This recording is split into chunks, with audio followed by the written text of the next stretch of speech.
And so the homily is, it's not about information, okay? Because the gospel, if there's information to be had, gives it. But it's really about kind of an enlivening of the spirit within people. So the words that we use, the stories that we tell, are about kind of exciting or inciting something within a person to help them to open themselves, and to be open to whatever the mystery is that the gospel is speaking about. Hello and welcome to ChatCTK, a new podcast exploring life and faith at Christ the King Catholic Church in Nashville, Tennessee. I'm your host, Jon Stotts, Director of Adult Faith Formation here at CTK, and in our very first episode, I'll be chatting today with the pastor of Christ the King, Father Dexter Brewer. We'll be talking about homilies, what they're for, why they're important, and how Father Dexter prepares his own Sunday homilies. We'll also read and reflect on the coming Sunday Gospel, so maybe some fragments from our conversation will end up in Father Dexter's homily. So, thanks for being here today. Sure, thanks. When you are thinking towards Sunday, what day of the week do you begin thinking about the homily? Monday. Monday, okay, Yes, so early. yes. Oh, yeah. All right. Almost as soon as the liturgies of the weekend are done. Okay. Try to find out what the readings for the next celebration, Sunday celebrations are. Okay. So as you're dwelling within the Sunday readings, you sort of anticipate them all week, and then Yes. kind of comes to a climax with the Sunday preaching, and then it's gone, and you start over again That's with right. the coming That's week. Right. That's right. And that's ideal. I mean, I of course, there are times when things happen and I can't begin that journey as early as I'd like on a Monday. Sometimes it happens on a Tuesday or Wednesday, but ideally, as soon as, even on Sunday evening, sometimes if I don't have the evening mass, the 6 o'clock mass, I will read the readings for the next Sunday. Mm-hmm. Just because I think, the more kind of deeply rooted the readings are within me, the easier it is for the Spirit to use me to speak about them. Yeah. So you begin thinking about them on Monday. How long does it take for the kernel of the homily, or the sort of central thrust of it to strike you? Is it usually on Monday, or? No, it's not. It can take a while. And what I'm looking for is I'll read the gospel over and over and over again until something strikes me as powerful, as relevant, as tragic. I mean, and often I'm looking. We were taught in seminary that the gospel is first a tragedy before it's a comedy or a fairy tale. And so to begin with what the part of it that kind of breaks the heart is kind of what I look for as I'm reading through it over and over again.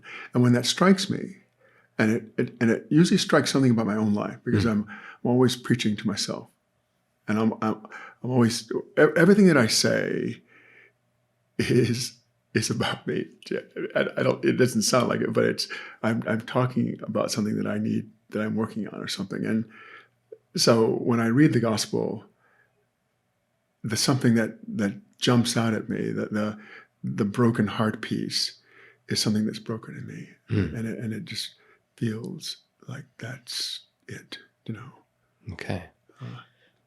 So there's an element of tragedy that usually occupies your attention when you're preparing for the gospel. And I can think of, numerous homilies that I've heard from you that begin with, a terrible story, usually not one that has necessarily happened to you, but the tragic death of a child, or a couple that has decided to divorce, or someone who discovers a terminal illness. What is it about these life events that makes the gospel so relevant? Why do you tell these stories? Again, when I was in seminary, it was generally understood that homilies at masses were the things that it was the thing that needed to be improved the most, throughout the country and the world. And so there was a concerted effort during seminary to teach homiletics in a way that was accessible to people in the pews. And one of the things I remember, I think it was Buttrick, the guy who taught at Vanderbilt, and he wrote the book that we use. One of the things that he said, at least that I remember, maybe he didn't say it, but I remember from the class, was that's important when you're preaching to begin in this world. Before you move off to a world that's a little more difficult to grasp, the world of the gospel, the world of the divine, then to begin here. And so sometimes I use those stories, which again are always pointing to something.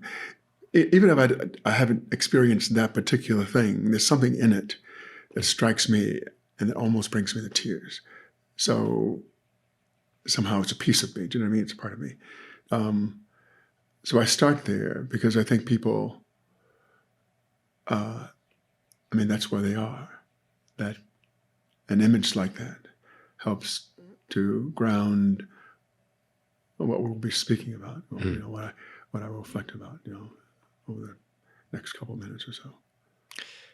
We both grew up in non-Catholic Christian traditions, where I think the homily or the sermon was given more prominence in some ways. Usually, it contained sort of the value of what people were looking for and was often very long. I can remember 30, 40-minute sermons. And it seems to me that in the structure of our liturgy, not only is it shorter, you have 7 to 12 minutes to get done whatever the homily needs to do, it's also quite clear that it is secondary, at least, to the celebration of the Eucharist itself, which has pride place. And secondary even to the reading of the gospel. Because the high point of the liturgy of the word is the proclamation of the gospel. And then the homily falls to a bit, that's, and I think there's a good reason for that. That is, the gospel being proclaimed is Christ doing it, as it were. And in some ways it ought to be approachable, accessible, just in its proclamation, if it's proclaimed properly, And so the homily is really, I see it personally as an opportunity to. It's not about information, okay, because the gospel, if there's information to be had, gives it, but it's really about kind of an enlivening of the spirit within people. And so the words that we use, the stories that we tell, are about kind of exciting or inciting something within a person to help them to open themselves, to be open to whatever the mystery is that the gospel is speaking about. So again, it's not about giving information. It is about when I stand there, one of the things I always pray is that for people whose hearts need to be broken, that they are broken. That people are broken open, and so that they might be receptive to whatever it is the Spirit is doing in that place, and I do believe the Spirit works at Eucharist in a way that that is really mysterious, Yeah, and often doing things that we don't even know need to be done to us, I can think of all the ways I need to be healed and all the things in the world, in my own personal world, that need to be fixed or attended to, and yet I think some of the most important things I'm not aware of, but the Spirit, if I'm open, will tend to those things. So I think that's why we're there. The posture and attitude that you're describing, for someone who comes to Mass to be open to this strikes me as one also appropriate to any reading of the scriptures or any spiritual text where we don't know what we're looking for and we don't predetermine. We're not looking for the answer to a question, but rather sort of approaching with this attitude of openness to see what the Word will do. And often it's not information that we receive, but a new approach or a renewed approach. And sometimes just kind of it's an eye-opening kind of or a heart-opening experience,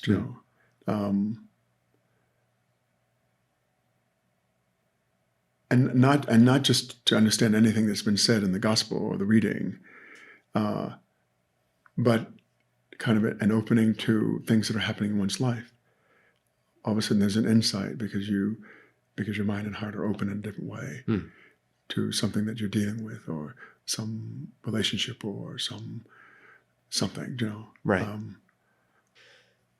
So maybe we can take a look at the this coming Sunday's gospel, and I think we'll find lots of parallels in Jesus' own preaching and teaching to what we're talking about. So would you mind reading it for us? This is a reading from the Gospel according to Matthew. On that day, Jesus went out of the house and sat down by the sea. Such large crowds gathered around him that he got into a boat and sat down, and the whole crowd stood along the shore. And he spoke to them at length in parables, saying, A sower went out to sow, and as he sowed, some seed fell on the path, and birds came and ate it up. Some fell on rocky ground where it had little soil. It sprang up at once because the soil was not deep.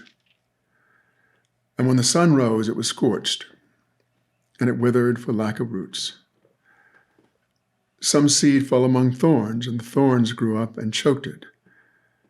But some seed fell on rich soil and produced fruit, 100 or 60 or 30-fold. Whoever has ears ought to hear. The disciples approached him and said, Why do you speak to them in parables? He said to them in reply, Because knowledge of the mysteries of the kingdom of heaven has been granted to you, but to them it has not been granted. To anyone who has, more will be given, and he will grow rich. From anyone who has not, even what he has will be taken away. This is why I speak to them in parables, because they look but do not see, and hear but do not listen or understand. Isaiah's prophecy is fulfilled in them, which says, You shall indeed hear but not understand. You shall indeed look but never see. Gross is the heart of this people. They will hardly hear with their ears. They have closed their eyes, lest they see with their eyes, and hear with their ears, and understand with their hearts, and be converted, and I heal them. But blessed are your eyes, because they see, and your ears because they hear. Amen, I say to you, many prophets and righteous people long to see what you see but did not see it, and to hear what you hear but did not hear it. Hear then the parable of the sower. The seed sown on the path is the one who hears the word of the kingdom without understanding it, and the evil one comes and steals away what was sown in his heart. The seed sown on rocky ground is the one who hears the word and receives it at once with joy. But he has no root and lasts only for a time. When some tribulation or persecution comes because of the word, he immediately falls away. The seed sown among thorns is the one who hears the word, but then worldly anxiety and the lure of riches choke the word, and it bears no fruit. But the seed sown on rich soil is the one who hears the word and understands it, who indeed bears fruit and yields 100 or 60 or 30-fold. The Gospel of the Lord. Praise to you, Lord Jesus Christ. It's a long reading. Sure is. So where Where do you start as you begin pondering? See, this is Wednesday, so you've been thinking about it for a few days. Yes. The thing that strikes me about this parable and the difficulty about the difficulty that I have with it is that it's probably one of the most common parables that we hear it all the time. I mean, and over the course of 34 years of priesthood, I think I have preached on it, 100 times probably, and so I always wonder, what's new in it. So what strikes me? What is it that breaks the heart? And I'm not sure that I'm there yet. Do you remember what you've preached before? Does that come to mind? Or yes, yeah. I mean, and in a daily mass, I probably would go down the same road because, I mean, this notion of the different soils, the different receptors of the seed.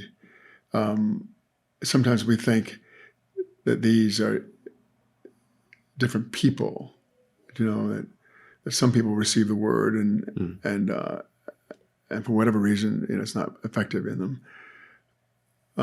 But one of the things that earlier in my life I've come to believe and to understand is that all these different kinds of soil can be in the same person. Maybe over the course of some time, or even on the same day. Right. So we're all at times receptive and fruitful. Receptive but not fruitful because of things that are happening around us. One of the challenging things I imagine about this passage is that you don't just get a parable. You get a parable, and then you get a conversation with the disciples, and then you get an explanation of the parable. So then I would wonder, what are you going to add to this, Father? Right. We have a parable, we have a conversation, we have Jesus explaining the parable. What else do we need? Well, surely this last part is added later, right? I mean, I don't know that Jesus would have explained his parables because that would have taken away the part where people go away mystified and continue to chew on it, wondering what he meant by this, right, and how it applies to me. I mean, to speak about it this way takes away, if we assume that this is kind of an accurate kind of explanation for it, then it takes away the work that I'm to do. Right. You know what I mean? Right. So I wonder if that's a later addition to it. Well, in that case, this passage itself is an example of itself. And what I mean by that is, if you have this first part, which is the parable, Jesus telling the story about the sower who went to sow, that's the seed that's planted. The third part, here then the parable of the sower, that is the way in which that seed grew in one particular kind of ground, right? Mm-hmm. Matthew's ground, where Matthew or his community or whoever it is that's sort of taken the story and thought about it, then says, here's what I think this means. And we're going to put this in the mouth of Jesus because it's a gospel. But it doesn't mean that's the only meaning that it has. Right. It's one possible meaning and one that might bear fruit. But we could always go back to the initial parable and hear it as though Jesus were speaking it for the first time and ask, are there other meanings that this has? What else could this ground mean? What else could this seed mean? I was thinking that the, as I was saying earlier, I think I often look for the kind of the tragedy in the gospel, which gives me kind of the kernel, of a homily, as it were. Someone here once told me that that when you're preaching, people may remember what you say, but they'll almost always remember how they feel. Mm-hmm. Mm-hmm. And which is why kind of the tragic part of it. And I was thinking, maybe the tragedy of this, and I'm still working on it, the tragedy is that if this is about faith and about the productivity of faith's growing within us and within our community, then the fact that it fails sometimes is a tragedy. That there are soils or there are times in our lives when we, for whatever reason, can't receive it, or when there are things going on in our life around us because there's so much noise that we have received it, but we can't, but nothing can grow from it because of what's going on around us. That to me seems a tragedy, especially since it is kind of the seat of life, and of joy and of all those things that everyone's searching for. But it can't be planted because, because of the friction around us. Yeah. What is it that you think we lose during those times and seasons when faith is not being produced in us, when we don't see or exercise faith as a way of approaching the world? Why is that a tragedy? Because, as I said, I think what all of us are searching for is life, freedom, a sense of wholeness, which is what the gospel promises. That is, for those who embrace, being authentically and fully human, which is all you have to be. So, if the gospel offers that, and that's kind of the kernel, that's what faith is about, I think. Yeah. And for whatever reason, it can't take root in me, but that's what I'm searching for. But the voices around me, or for whatever reason, I'm rocky soil or scorched soil or bird, infested soil. I've not received the very thing that I'm searching for. I mean, it's not. It can't be planted in me, and therefore I miss. It seems like Jesus is drawing a picture of the human as being both soil and what the soil produces. In a way, maybe each of us is a microcosm of the earth itself. Soil and the tremendous diversity of life that can spring forth. You think of any human life and all of the facets and dimensions and experiences. It's not ever just one thing. It's a whole ecosystem. But maybe sometimes a seed is planted and we expect a different kind of life, or we've been told we don't have those plants here. We can't grow those here. If my life is busy trying to shoot up what other people think are weeds, and maybe this anticipates the coming gospel, but that's the seed that's been planted in me. But everyone is looking at these and saying, no, that's a dandelion. It's an ugly, pointless plant. And so instead of being true to the seeds that have been planted in the ground that we are, we can wish that we were the neighbor's manicured lawn, or Yeah.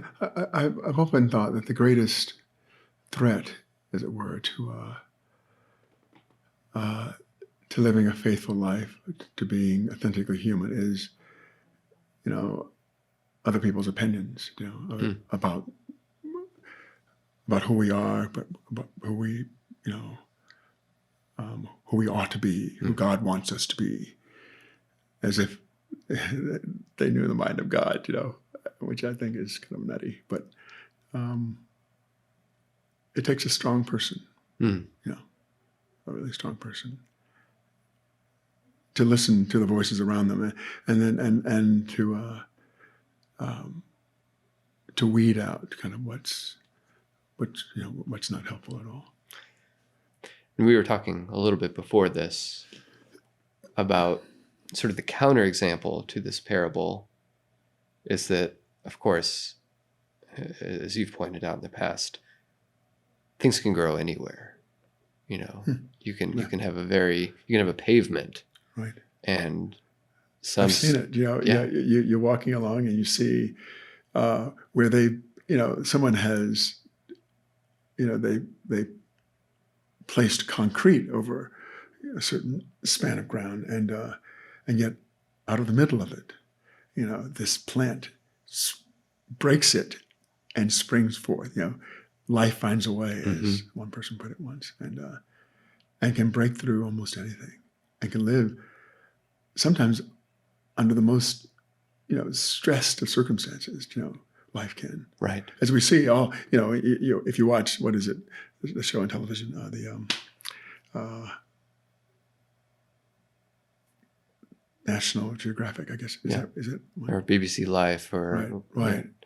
They show you where places where life lives, and you think, how can that be? But life is incredible that way. I think that gives us a lot of hope, no matter where we find ourselves, what circumstances. There can always be that seed where we think we are just this rubbled over, paved over, massive land that has no more life. Just one tiny seed can break through that, and give it a couple of years, and you're a jungle again. Right. And that can be. And God does that. Yes. Right. Yes. Yeah, that is a great thing. Yeah. Okay. Well,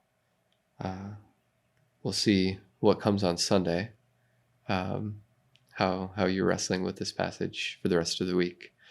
The other thing is that it's so long. You have to take just this, which is why I look for the heartbreaking part of it, because otherwise, you can go on with this for 30 minutes, and you only have 7 to 12. 7 to 12. And that gives us hope for 3 years from now, when we're back here in Cycle A once more.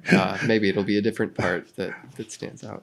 Okay, well, thanks for sharing your thoughts with us. And Thanks we for look having forward to seeing what you do with this on Sunday. Thanks.